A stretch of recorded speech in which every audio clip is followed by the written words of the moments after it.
A. C'est une bonne idée de peindre des enfants. B. Cette sculpture est très intéressante. C.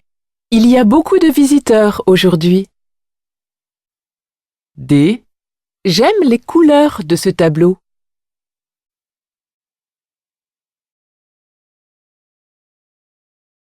A. Monsieur Tremblay est devant sa femme. B. Monsieur Tremblay suit avec les achats. C. Madame Tremblay sort d'une parfumerie. D. Madame Tremblay porte tous les paquets.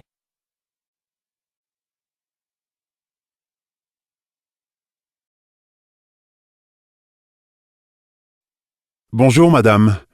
J'aime beaucoup ces chaussures en cuir dans la vitrine.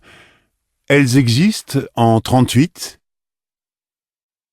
A. Ah non, nous n'acceptons pas les chèques. B. Bien sûr, la caisse est à l'entrée du magasin. C. Désolé, nous n'avons plus cette pointure. D. Mais oui, les soldes commencent demain.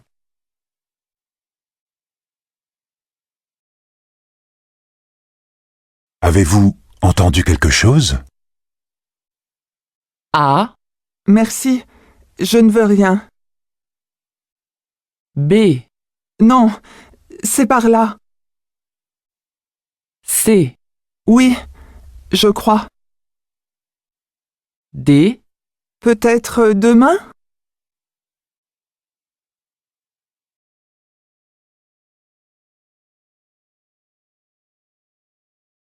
Demain, c'est la fête d'anniversaire de Léa. On pourrait lui offrir une belle robe. Qu'en penses-tu? A. Oui, ce sont ses fleurs préférées. B.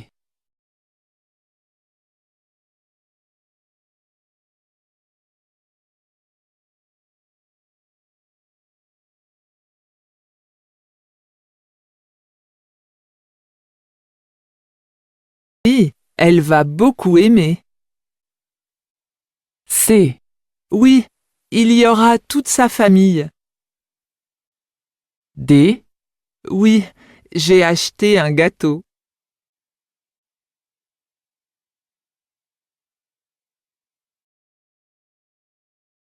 Qu'est-ce que tu prends pour aller à la plage? A. Avec quelques amis. B. Juste mon maillot de bain. C. Nous y allons à pied. D. Oui, c'est un bel endroit. Pourquoi étiez-vous absent hier après-midi? A. J'avais rendez-vous chez le médecin. B. Moi non plus. Je ne suis pas venu. C. Je ne sais pas. Je n'étais pas là. D. Si, mais je n'ai pas eu le temps. Allô? Oui, bonjour. Je vous appelle pour votre petite annonce. Est-ce que votre voiture est toujours à vendre? Eh ben oui, mais vous avez compris qu'elle ne démarre pas. Oui, ça j'ai compris. Vous voulez la vendre 800 €? La réparation coûte 300 €, alors j'ai décidé de la laisser à 500 €. À ce prix-là, c'est une bonne affaire. Quel est le problème avec la voiture?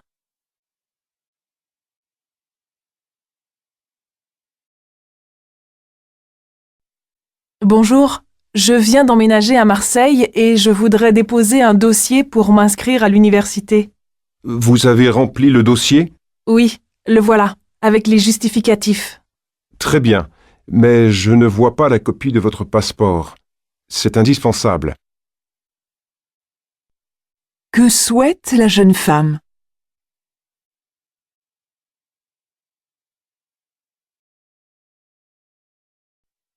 Bonjour monsieur, je suis étudiante, je cherche un logement. Bienvenue chez nous.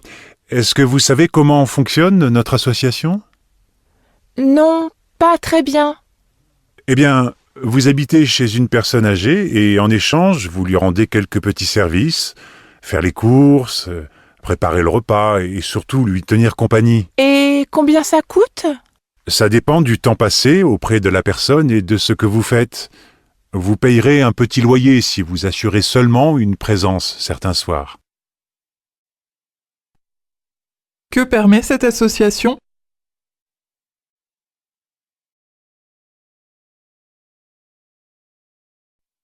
Alors, que pensez-vous de la maison?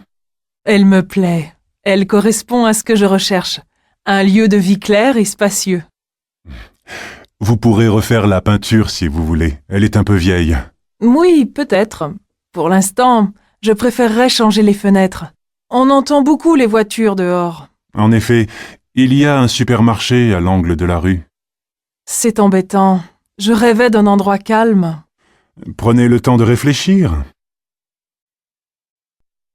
Pour quelle raison la femme hésite-t-elle à louer la maison?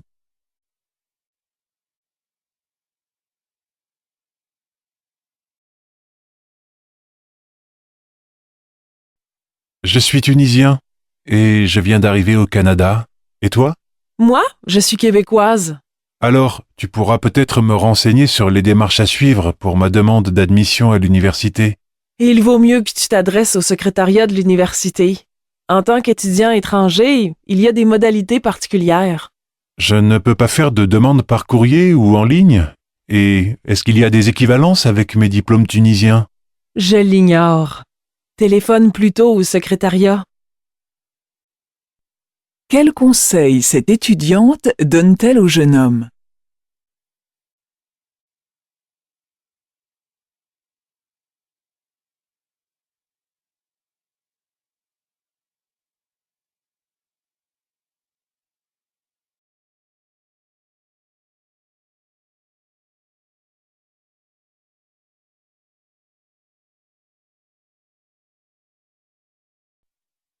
Cette fête de la gastronomie est l'occasion d'évoquer un plaisir que l'on peut partager très tôt en famille, le plaisir de cuisiner à 4 mains, parents et enfants réunis autour d'une même recette.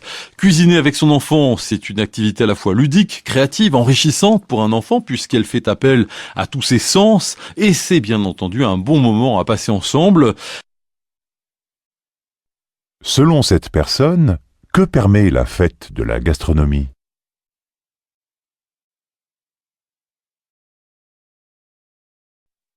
François, souvenez-vous que l'informaticien passera cet après-midi au service comptabilité. Oui, je sais. Pour les 2 ordinateurs en panne. Oui, appelez la comptable pour vérifier qu'elle a bien noté le rendez-vous. Elle est en formation jusqu'à la fin de la semaine. Sur le nouveau logiciel de comptabilité, justement. Elle revient lundi. Demandez à notre stagiaire d'être présent alors. Je m'en occupe tout de suite. Pourquoi l'informaticien vient-il?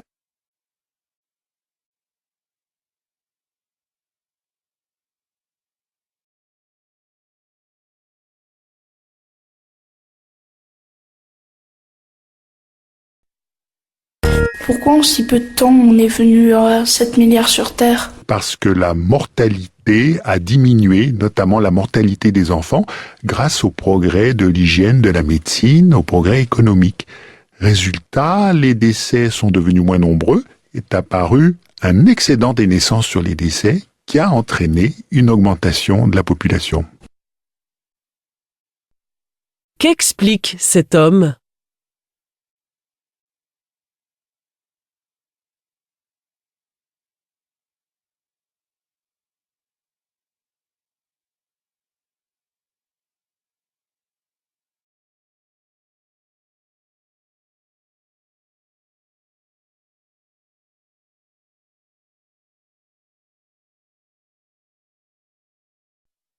Bonjour Monique.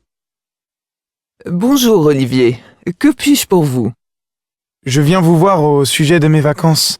Je voudrais les prendre en juillet. Je sais que certains collègues seront en formation et d'autres en extérieur pour les présentations de nos produits sur les marchés d'Europe. Est-ce que cela sera possible? Nous aurons peut-être besoin de vous, effectivement. Je vais y réfléchir et je vous donne ma réponse cette semaine. Je vous remercie. Permettez-moi juste de vous rappeler que l'été dernier, j'ai travaillé tout le mois d'août. Que demande Olivier?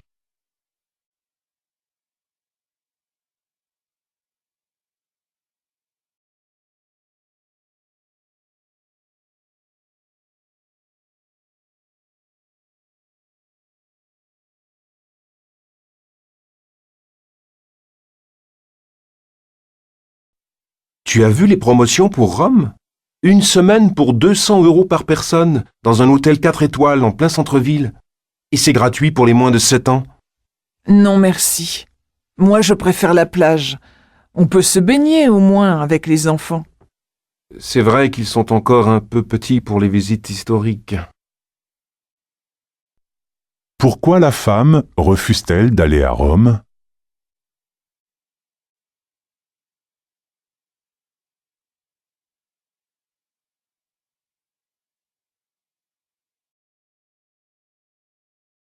Bonjour, c'est un message de GRD Solutions pour Monsieur Lalande.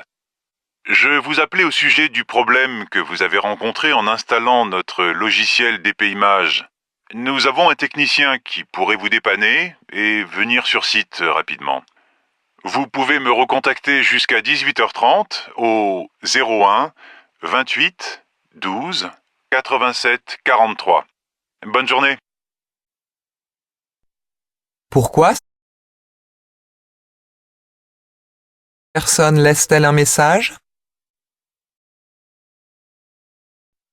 Alors, Clément, ta recherche d'emploi, ça avance? Pas vraiment, et ce n'est pas faute de chercher. Mais attends, avec ta formation d'architecte, décorateur et tous tes stages, c'est incroyable! J'avais une piste dans un cabinet de Montréal, mais ils m'ont répondu qu'ils cherchaient un professionnel confirmé. Ah! Et qui soit au moins bilingue comme toi, j'espère? Ça, ce n'est pas le problème. Mais à 25 ans, je ne peux pas avoir travaillé 10 ans dans la même entreprise. Quel est le problème de Clément dans sa recherche d'un emploi?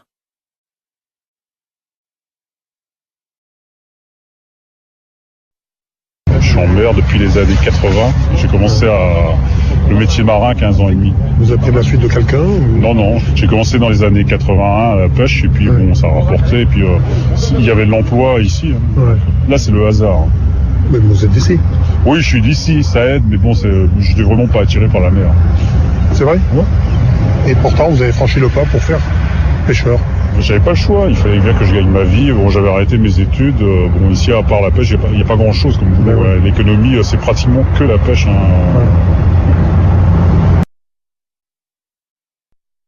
Quelle était la motivation de cet homme pour devenir pêcheur?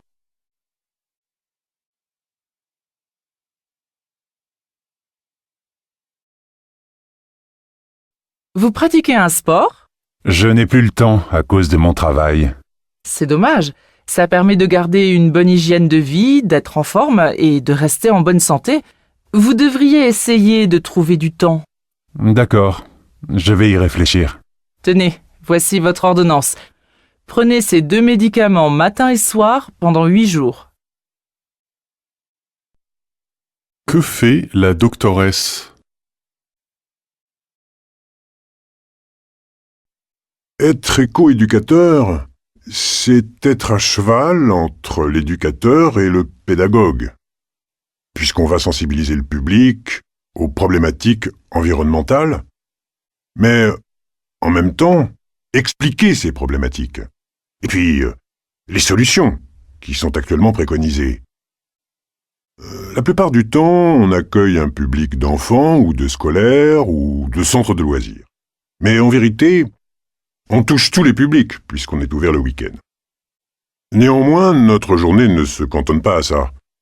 On a aussi le montage de tous les projets, d'événementiels ou d'animations futures, qui nécessitent de créer des supports, d'élaborer des déroulements pédagogiques. Ici, au Clos des Blancs-Manteaux, notre entrée thématique, c'est l'écologie au quotidien, les éco-gestes, les astuces qu'on peut mettre en place dans notre vie de tous les jours pour participer à la préservation de la planète. Que propose le site dans lequel cet intervenant travaille? Quand j'étais adolescent, j'avais écrit un long poème à Georges Brassens. J'avais fini de le recopier. Enfin, c'était une espèce de chanson que j'avais fini de recopier dans le bistrot en face de l'impasse Florimond, où il habitait. Et j'étais allé lui porter.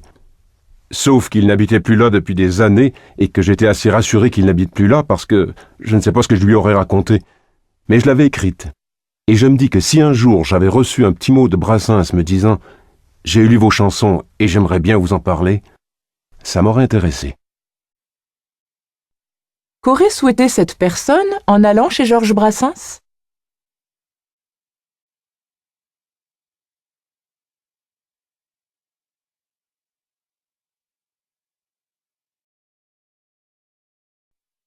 Isabelle Olivier, en tant que directrice d'une agence de voyage, en quoi votre agence est-elle différente des autres? Tout d'abord, je travaille toujours avec des gens qui garantissent le respect des partenaires locaux. Ensuite, je cherche à définir les motivations des personnes qui viennent me voir afin de les orienter vers des formules auxquelles ils n'ont pas forcément pensé. En général, après une discussion avec ces personnes sur la destination souhaitée, ils s'aperçoivent qu'un séjour classique ne coûte pas moins cher qu'un séjour sur mesure. Que propose cette agence de voyage?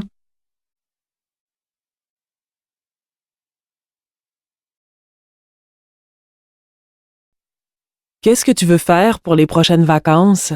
Il faut qu'on s'organise. Oui, sinon ce sera difficile de trouver un chalet disponible. J'aimerais bien aller dans les Laurentides. Les Vaillancourt y seront tout le mois d'août. Oh non, on y passe tous nos étés depuis 10 ans. Pourquoi la femme refuse-t-elle d'aller dans les Laurentides?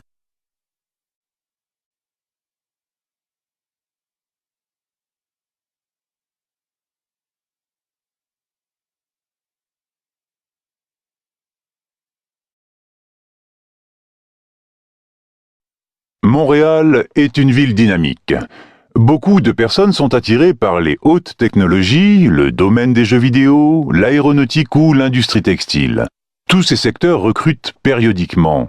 Les jeunes pensent qu'une participation au forum de recrutement, une formation professionnelle et plusieurs stages suffisent à décrocher un contrat. Or, les entreprises cherchent des personnes réellement motivées et passionnées. Un travail de bénévole dans des organisations humanitaires à l'étranger peut faire la différence. Alors, il ne faut pas hésiter à mettre ses expériences caritatives sur son CV. Selon cet intervenant, comment est-il possible d'augmenter ses chances d'obtenir un emploi?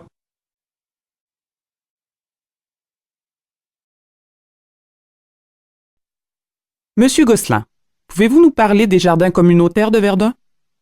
Oui, ce sont des jardins mis à la disposition des chômeurs par la Ville de Montréal. Donc les chômeurs retrouvent une activité par la même occasion? Oui, et ils peuvent se nourrir des légumes cultivés. Qu'apprend-on sur les jardins communautaires?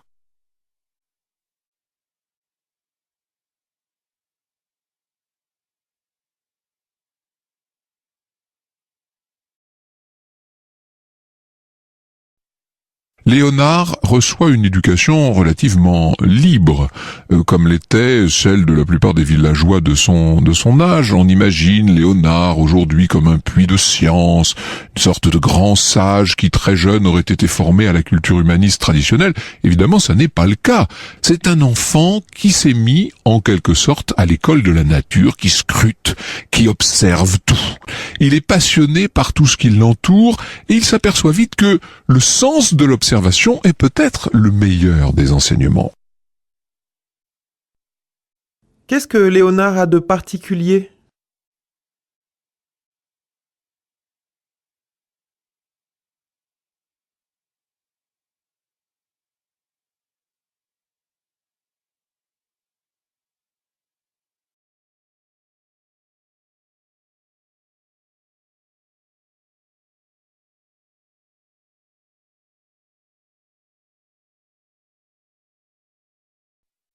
Mesdames, Messieurs, suite à un incident technique, notre train arrive en gare de Valence TGV avec un retard de 45 minutes. Nous invitons tous les voyageurs qui descendent à se rapprocher du personnel de gare. Il vous remettra une enveloppe et un document à remplir et à retourner à l'adresse indiquée pour que la SNCF puisse vous virer la somme correspondant au prix de votre billet de train à titre de dédommagement. Nous vous prions de bien vouloir nous excuser pour la gêne occasionnée. Assurez-vous de n'avoir rien oublié à vos places. Bonne fin de journée.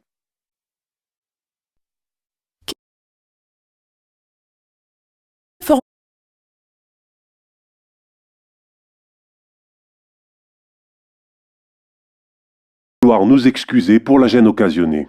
Assurez-vous de n'avoir rien oublié à vos places. Bonne fin de journée.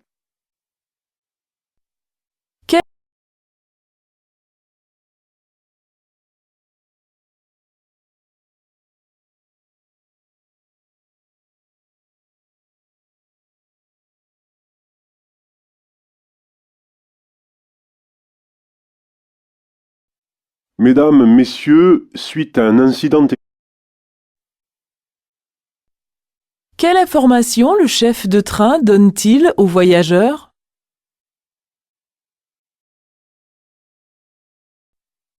L'internaute n'a que l'embarras du choix aujourd'hui pour trouver une voiture de particulier à louer près de chez lui. Zillow Auto se présente ainsi comme le numéro 1 du secteur, avec plus de 1000 locations par mois et 4000 propriétaires sur toute la France. Des propriétaires qu'il a parfois fallu rassurer. Marion Carrette, cofondatrice du site zilloc.com. Spontanément, un propriétaire de voiture, il a peur de louer sa voiture, mais on a vraiment beaucoup travaillé sur ces aspects-là. Donc on a un contrat, on a un système d'assurance qui permet d'assurer vraiment le locataire pour la voiture qui lui appartient pas pendant la durée de la location. On a un système d'évaluation, un système de caution, et tout ça fait finalement que le propriétaire arrive sur notre site en étant rassuré. Pourquoi ce site plaît-il aux propriétaires de voitures ?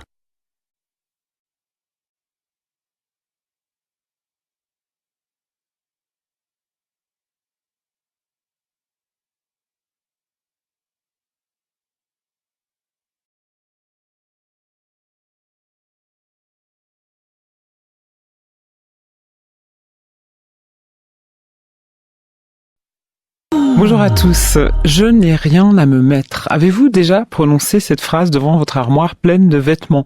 Quels sont les basiques de votre garde-robe? Avez-vous une tenue fétiche que vous enfilez lorsque vous voulez jouer la carte de la sécurité? Que porter pour un premier rendez-vous, pour un entretien d'embauche, pour un week-end à la campagne? Ces questions semblent futiles, la mode nous paraît parfois un luxe superflu et on oppose souvent l'être et le paraître. Mais faites l'expérience, si vous êtes femme, quel que soit votre gabarit, enfilez une robe qui vous met en valeur, de jolies chaussures, une touche de rouge à lèvres peut-être, vous vous sentirez, sans aucun doute, plus sûr de vous, votre caractère en sera peut-être même transformé. Quelle est l'idée avancée par la journaliste ?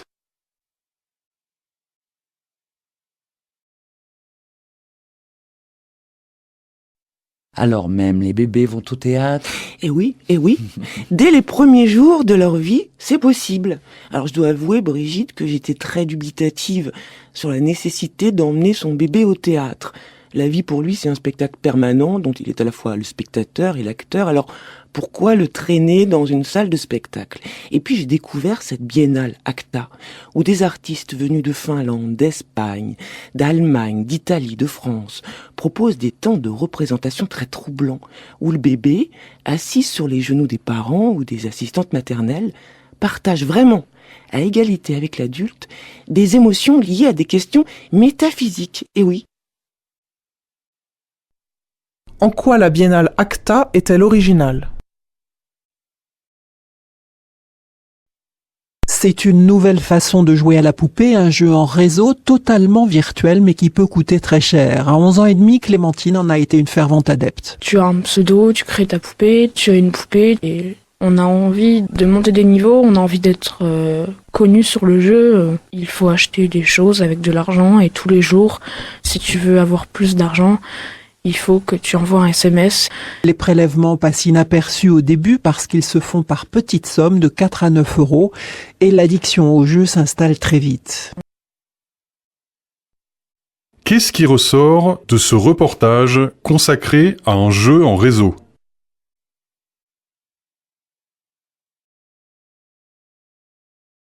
Monsieur, pouvez-vous nous parler de votre nouveau dispositif de prêt à la bibliothèque et vidéothèque municipale? Bien entendu.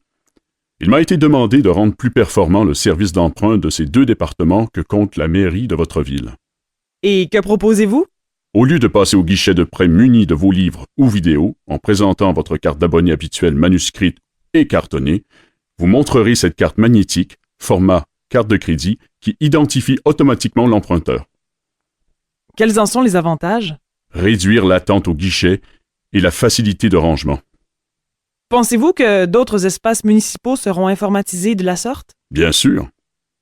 Si cela s'avère efficace, il sera étendu aux abonnés des clubs de sport de la ville qui veulent emprunter du matériel, tel que patins à glace ou vélo pour les enfants. Attendons les mois à venir pour en juger. Quel changement annonce l'homme interviewé?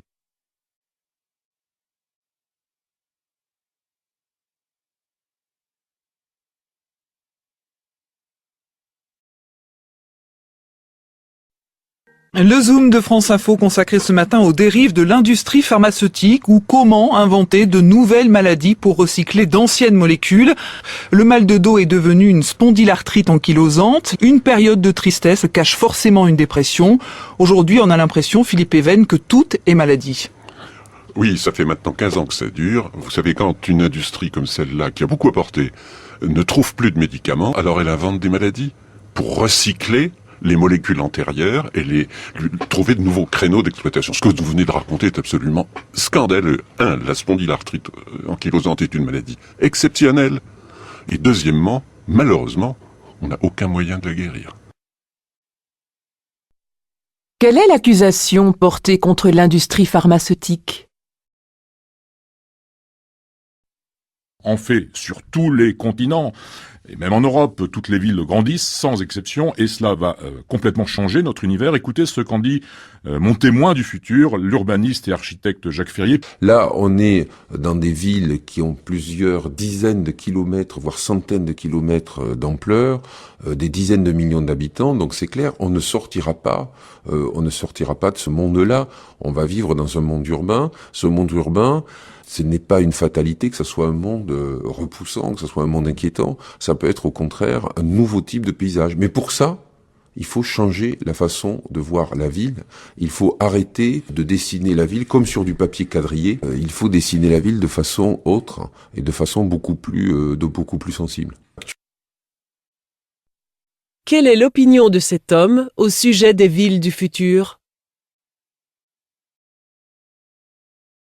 Thomas Lepelletier, d'abord, pour commencer, vous signez donc pour le magazine Sciences Humaines un article qui s'intitule « Faut-il encore manger de la viande ?»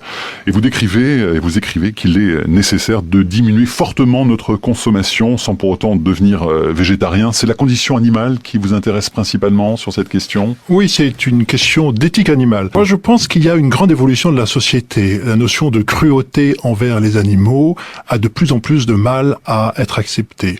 Or, on a assisté depuis les 50 dernières années à une mise en place d'une industrie de la viande qui fait terriblement souffrir les animaux. Sur quoi s'appuient les recommandations de Thomas Lepelletier?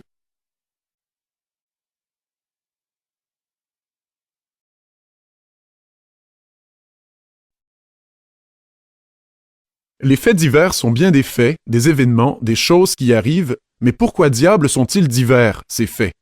On peut les trouver monotones, toujours des meurtres, des accidents, des catastrophes, des séquestrations, et j'en passe. Des images choquent en tout cas de ce qui ne va pas dans notre société. En effet, alors qu'il arrive 100 000 choses heureuses et agréables, l'information s'attache à l'horrible et à l'imprévu. Les faits divers racontent l'horreur qui atteint quelques individus, mais qui masque les maladies d'une société tout entière. À leur donner tant d'importance sans les commenter, les médias contournent gaillardement les problèmes majeurs collectifs qui, eux, ne sont pas divers. À se demander si ces catastrophes si diverses ne sont pas mises en avant sans qu'on en tire aucune leçon, pour faire diversion, non pas pour divertir au sens de récréer, mais pour détourner de ce qui est plus général et plus important, les problèmes qui concernent des millions d'humains, mais qui paraissent en effet plus lointains. Selon le chroniqueur, comment les médias utilisent-ils les faits divers?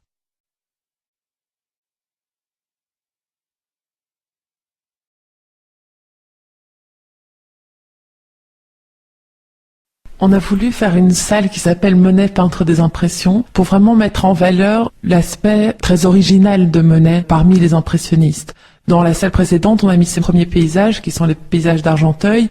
On y voit donc les paysages les plus classiques du peintre, qui va devenir le chef de file de l'impressionnisme. Mais dans la salle Monet, peintre des impressions, on voulait vraiment mettre en valeur ce qu'était que peindre des impressions. Donc évidemment, on a Impression Soleil Levant, qui a le titre qu'il porte et qui met en valeur le côté impressionniste du paysage. C'est une vue du Havre, mais on ne peut presque plus reconnaître le Havre tant ce paysage montre ce qu'est une atmosphère lumineuse finalement. Cette atmosphère de crépuscule qui est mise en valeur par ces nouvelles couleurs et ces nouvelles petites touches de peinture. Comment l'exposition sur Monet a-t-elle été conçue?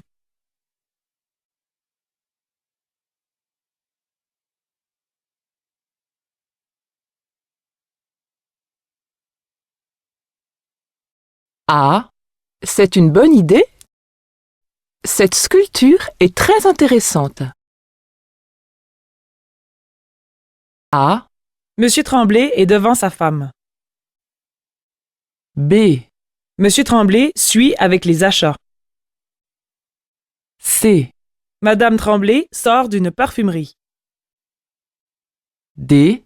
Madame Tremblay porte tous les paquets.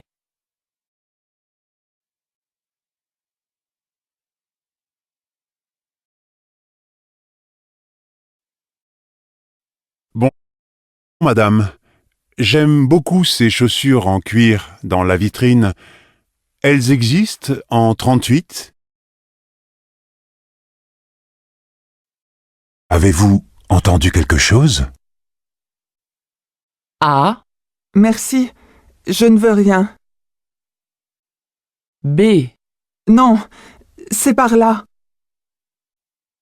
C. Oui, je crois.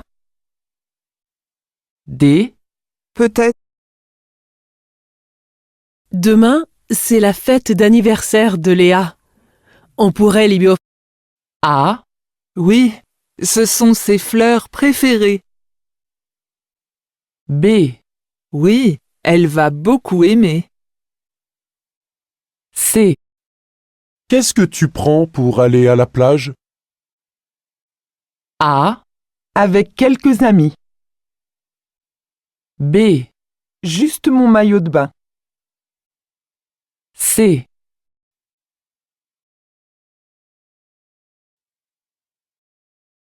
Pourquoi est-il absent hier après-midi? A. J'avais rendez-vous chez le médecin.